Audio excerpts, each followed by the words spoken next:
their altar may be to devote themselves to sadomasochism, or pain, or psychopathy. Now that may not be their goal, or equally to depression. And of course no one is always depressed, people have lighter moments. And it may not be their conscious goal.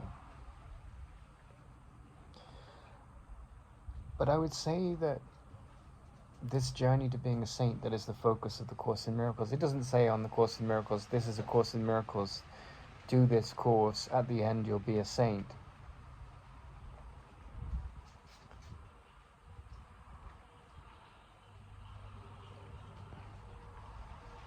And if it did, it certainly would mean this pious saint of the world, like, you know, this pious person that we have a kind of view in our head of what that person is like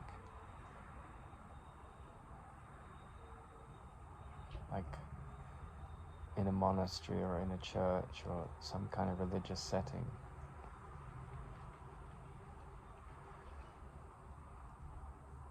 Praying every day, singing hymns to praise God and all of that.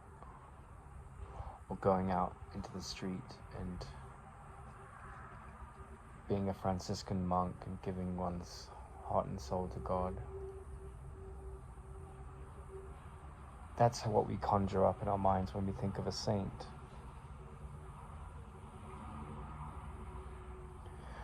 But that's not really how I think of a saint. And I've gone down those avenues. I'm not judging them.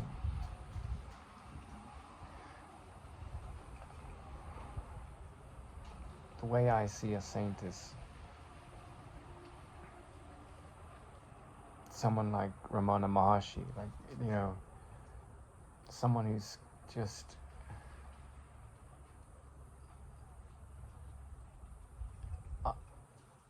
has brought the kind of wisdom behind the Course in Miracles to application fully in their lives. And there's a line in the Course that says, you know, the wisdom of God, the peace of God,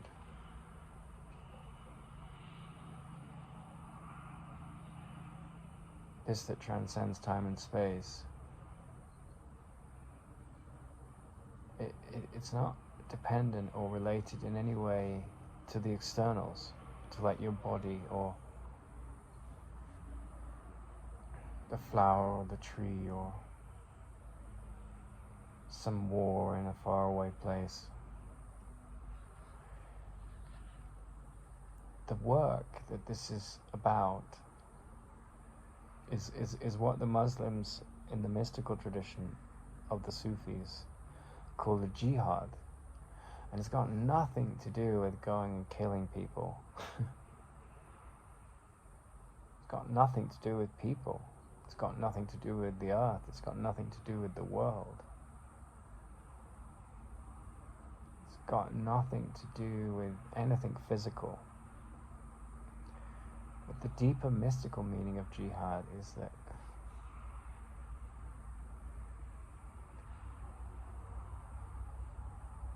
the ego, using the senses and the body, will argue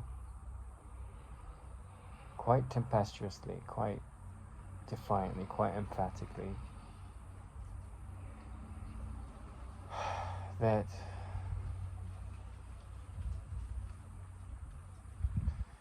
fear is real and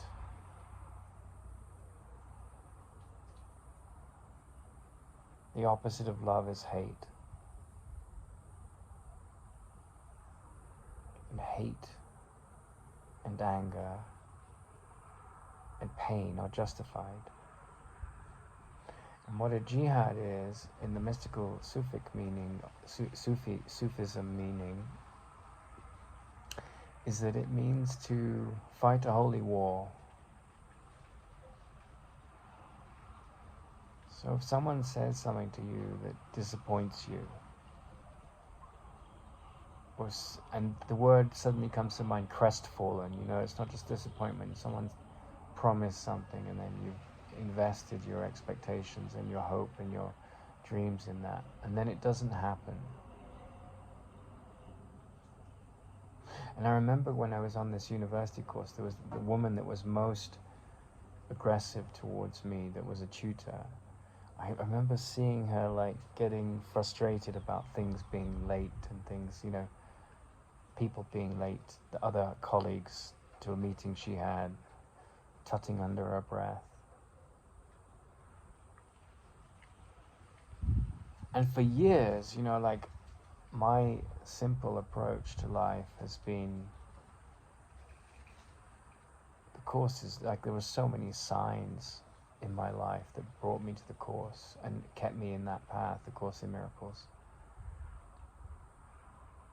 And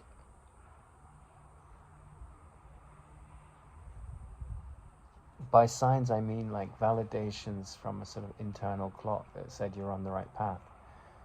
That this is the Course in Miracles is not a course in love.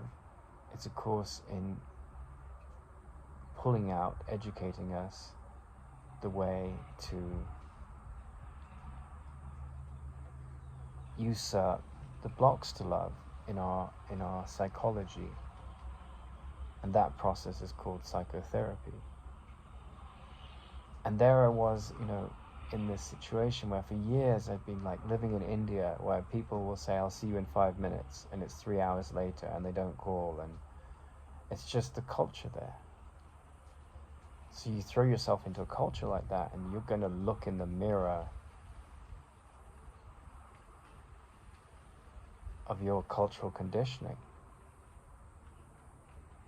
I'm not saying it's okay to be tardy. I'm not saying any of that. I'm saying that the teaching of the wisdom in the Course in Miracles is, it makes a statement like, I'm never upset for the reason I think.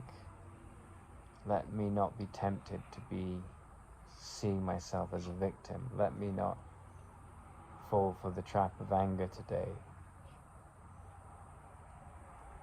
Forgiveness gives me everything I want, right? And these are statements that it's not like a debate where it's saying, well, you know, it could be that all your problems could be solved by forgiveness. That's the door that opens in your head.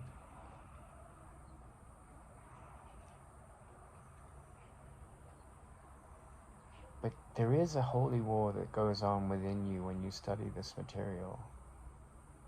And man, do you lose, and thank God you do. Like, you lose the war of being right. Like, he's 10 minutes late, I'll be angry with him. If that's rightness, you don't want it after a while. I mean, it doesn't mean that you put up with bullshit, right? It doesn't mean you let people walk all over you, make yourself a mule and someone will ride you. That's one of the Pakistani poets that Tara Singh would quote. But it means, like, you stand up, you make clear boundaries, you honor what's important. But you relinquish this ghost in the machine in your mind.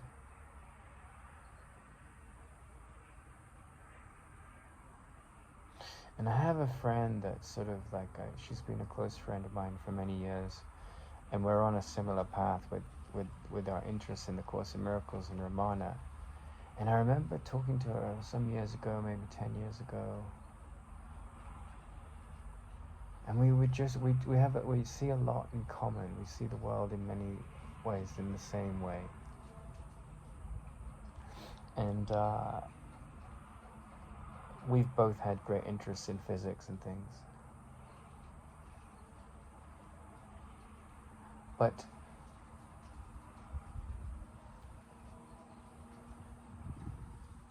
we realize, you know, it's like all these people are obsessed in conspiracy theories and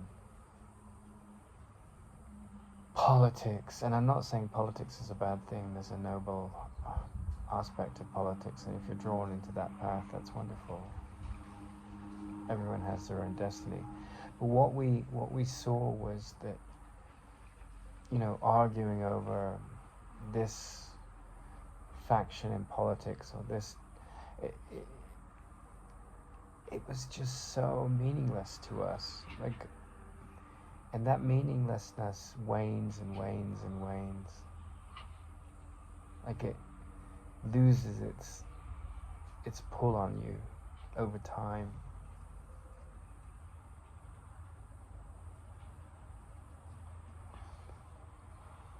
And the best summation of that is Rumi saying, you know, out beyond right and wrong there's a field, and I'll meet you there. And, you know, when you're first dating and you're, you know, falling in love for the first time, you go see your girlfriend or your boyfriend or whatever, and there's all these butterflies in your stomach, and you move out of the family home in that walk, and you move to some like heavenly delight that you're going to meet, you know, this beautiful person that you're in love with, which is just a projection from within you, right? Not to belittle that magic, but it's like the Course in Miracles, like bringing it into application in our lives. Like I've said in other videos, I think it's a very, very difficult thing.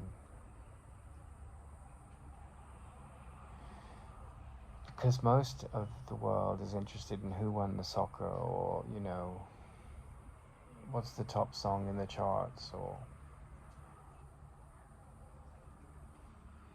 what's the stock market doing today. And none of that stuff is wrong or right. It's just part of the world, right? But I do think that a really serious student of the Course in Miracles is probably living a fairly normal life, right? They're just, you know, they're doing whatever it takes to take care of their body's needs, and they're honoring their responsibilities. But there's this like profound magnet inside that's pulling you back to stillness, to joy that isn't dependent on the externals, and that doesn't make a problem out of the externals, and that doesn't deny the happiness that comes from the externals.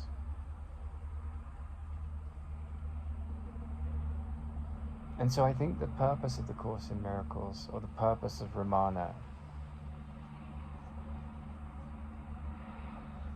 only comes to light, and there could be many other curricula or syllabuses, you could call it, for this universal curriculum of awakening, Buddhism, whatever is calling you.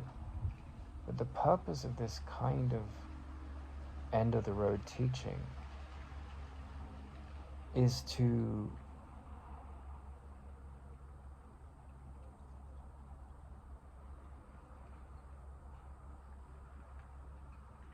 end fear, end the illusion of fear, end the idea there's anything to fear.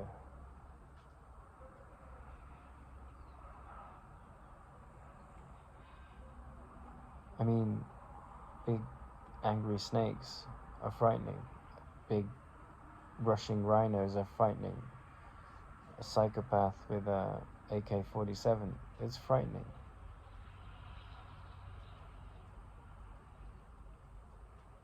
And one handles those things in whatever form they take in our lives.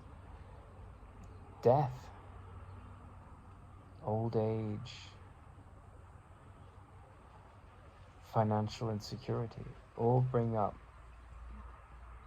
at the level of effect, fear. But the Course in Miracles is not working like all of these schools of like laws of assumption and all that stuff. That's all working, that's all using the mind to change the effects in the story. And that's fine, you can do that. Nothing wrong with using that kind of tool. Nothing wrong with positive psychology in whatever form it takes. But But the purpose of the Course in Miracles is to return you to where your power is, which is at the cause, the projected story of thoughts issuing out to make your perceptive assumptions or conclusions or live perceptions or reflections or inflections, because they're inflected by your into time and space by, so you have these assumptions, you have these hidden habits, and some of them are just perfectly healthy. Be careful around snakes, they might bite you, and that comes like in the instincts. And then there are other things where something bad appears to happen,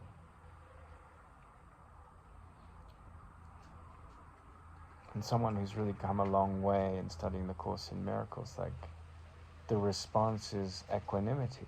Something really good appears to happen. One's happy, one's celebrating, but the response at a deeper level is equanimity, because one's turned within. And I think that's one of the great mysteries. Like, a friend of mine once said, I'd love to be religious, like, I just too sold to the scientific method. And I kind of envy religious people. And I remember thinking, because I was in such a different path to him by then, yeah, but why do you envy someone that has a belief system that's different to yours? Well, he envied them because he felt they found comfort in a world that he couldn't associate the same comfort with, because he didn't have the belief system in this savior or this God or whatever. But what I was really saying was,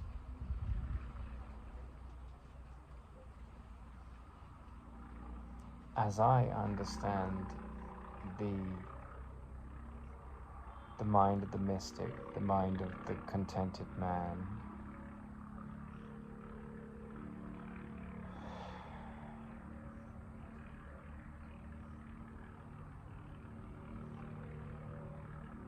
it is an arena of great discipline. It won't fuel fearful thoughts. It won't back attack or defense thoughts. And I had so many experiences by the time I had that conversation with this friend, this is 20 odd years ago, that I knew that merely believing in a savior figure or whatever, which can be a great support, which he was tuning into, isn't what gets you out of the lies in your head. And a God doesn't necessarily get you out of that, or a belief in a God doesn't get you out of that either. It's the facts of what's actually going on. And I think the honest estimation, the honest description, the honest prescription for, and description is, I describe a saint, right? And then I prescribe his behavior based on my description. Like, you describe an illness, and then the prescription given by the doctor is to remedy the illness, right? And so you describe a saint, and then you say, well, he sees everything as healed and whole because he recognizes that change happens within him. And the prescription of that, the consequence of that sort of anomaly in the world, because most people see problems and condemnation and vengeance and attack and defense in their mind, and then put that on the world. And the prescription is to live it, like to live at the level of the healed mind, to see others as healed, even though what the body's eyes is reporting is, I hate you, you're full of shit, you're boring, or he's dead, sorrow is justified, pain is real. And it would be a very insensitive person that would say pain is not real. But that's not what the Course in Miracles is saying. The Course in Miracles is saying that it's thought, that it's a misuse of the mind, that it's the ego perception of the mind that creates the pain, the dualistic reality. And like when you hear the Course in Miracles say, I'm never upset for the reason I think, and you hear yourself saying that lesson,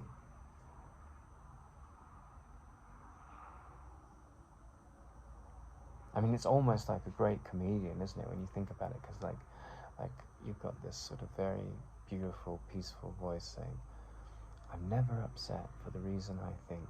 And then the comedian saying, what the fuck? What has he been smoking? I mean, it's tragedy as well, because it's comedy and tragedy. The comedy, as Joseph Campbell said, comedy gives you spiritual distance. But the tragedy is like, I hate my life, I hate this person, like I'm upset for a lot of good reasons. He did these terrible things to me. And like the first stage of psychotherapy with ourselves is to say, okay, yeah, get that out. That sounds terrible what happened to you. I'm sure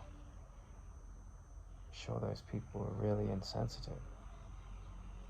And the second stage is saying, all right, that they are relative facts, given you're not deluded and you are telling the truth and people did abuse you. You were raped. That's horrific. Now, can you go through the court system and hold that person accountable? Things like that. But the Course in Miracles doesn't deny any of that. What it does is it says, it's sort of like constantly tapping on your shoulder and saying, remember, you're not the victim of the world you see. And the same, it's like all the great spiritual traditions of the world, they're different dialects for the same language. Like Hafiz, ever since, that beautiful poem that Hafiz, the Sufi mystic, wrote, ever since happiness heard your name, he's been chasing you through the streets trying to catch you.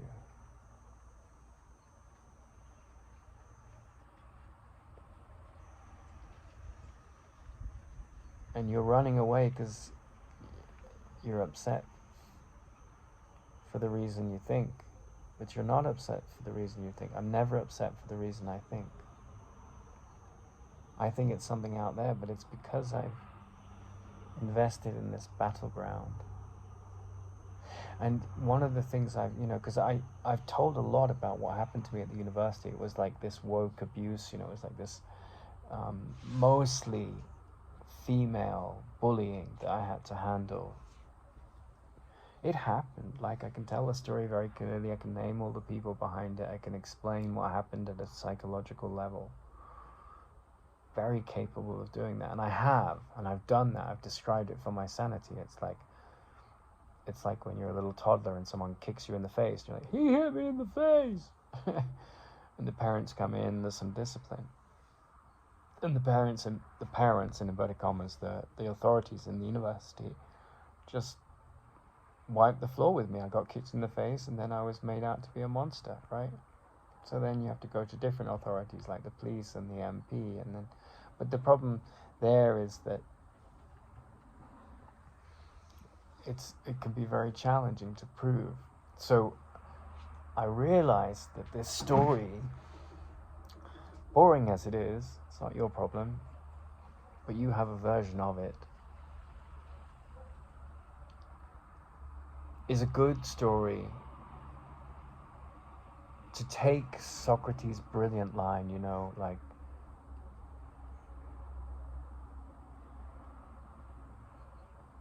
don't focus on the old. The trick to bringing around change is to focus on the new.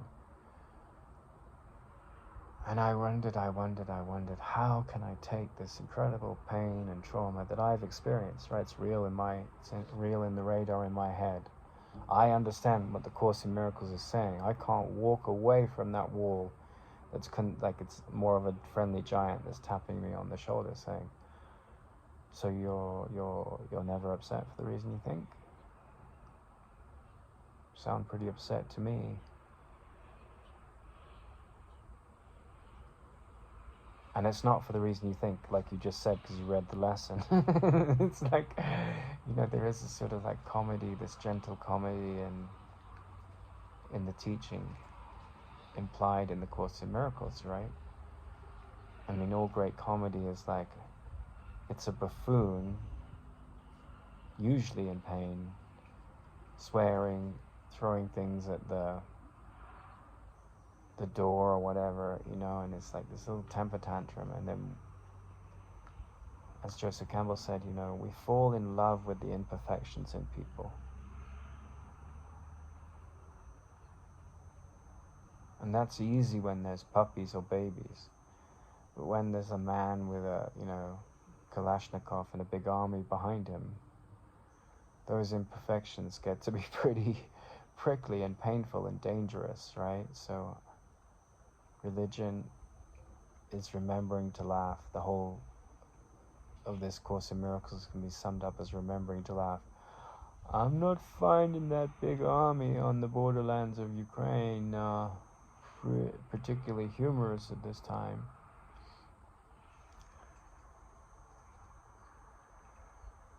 But that's kind of the purpose of the Course in Miracles as a teaching, is to bring you to sanity, to bring you to sainthood.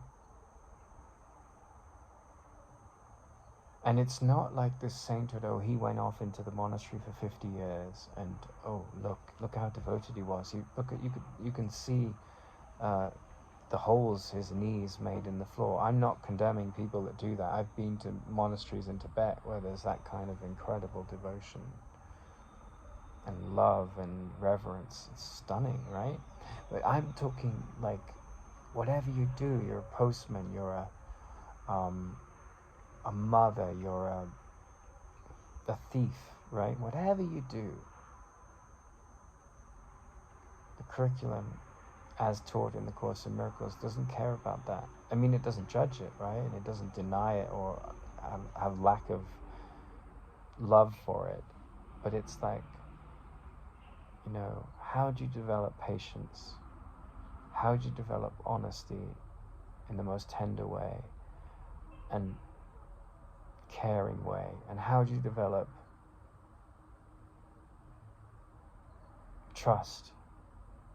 Right? You trust, you're a trusting animal. You trust that you'll wake up tomorrow breathing. You may not. You trust that the food you're eating isn't poisoned in the grocery store. It may be. But we trust, and the dollar bill in America says, in God we trust. Well, if we really trusted in God, why would we have so many armies? And what is God anyway? It's an abstraction, like the Muslim God versus the Christian God versus the atheist, like binary zero God, right? It's like still devoted to an idol in their head. I don't believe in God. How can you say I believe in God when I say I don't believe in God? Well, you believe in the absence of a God. Zero is still a number, right? One is a number. They're different states.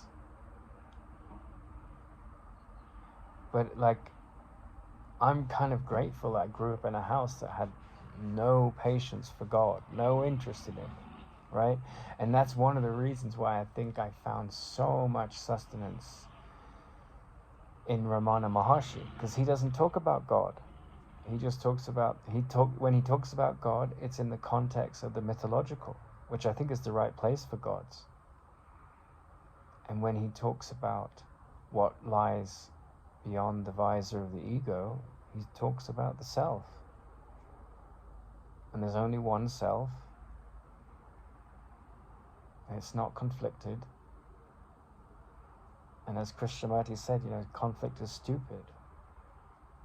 And that's like really funny, like that is kind of humorous. Like you tell that to all the people in the world that lack virtue or abuse other people. Like either you lack virtue, and you abuse yourself, which you can't help but not doing, or you don't lack virtue and you get abused, right? And then you become a victim of that abuse. But then the Course in Miracles is saying, yeah, that shit happens. It's horrible. People steal from you. People lie to you. People cheat on you. And you have to handle that. You have to do whatever it takes. Buy an alarm for your house, and nothing wrong with that.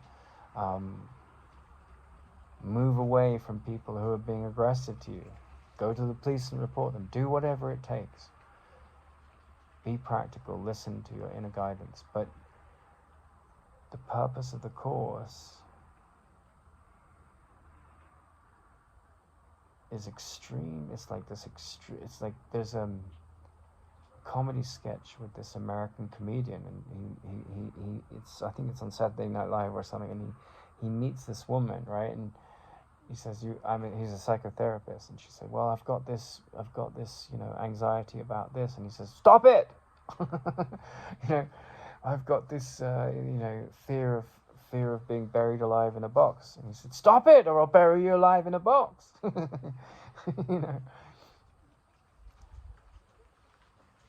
And of course, that would be an absolutely sadomasochistic, chronically unempathetic psychotherapist that acted like that. That's why it's so funny. But in a sense, like, the Course in Miracles is like a gentle version of that. I'm justified in all my fears. No, you're not. You're never a victim of the world you see. You're not. You see something that isn't there.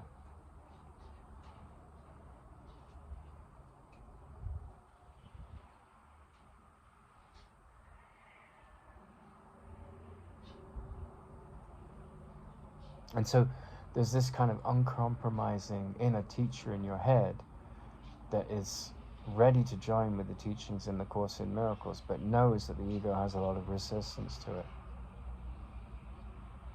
And I think that's the beauty of the Course and its goal, in a way, is that it doesn't take that long to get the thought system of the Course in Miracles. The challenge you find with it, and that's the gift of your life being well spent, and time well used, is that you have to sort of say, that projection of that unlived life onto my wife I have to withdraw because I'm getting a divorce. The ego is using that to cripple me. That projection of justifying my sense of lack in the death that I've just heard about. Well, I'll process the sadness, but then I'll start to see, like Annamalai Swami when he walks into the ashram and to see the body of his teacher. And all these people are crying, and he can't cry. I mean, that's one of my favorite stories of all time. This man that's dedicated himself to excavating the illusions,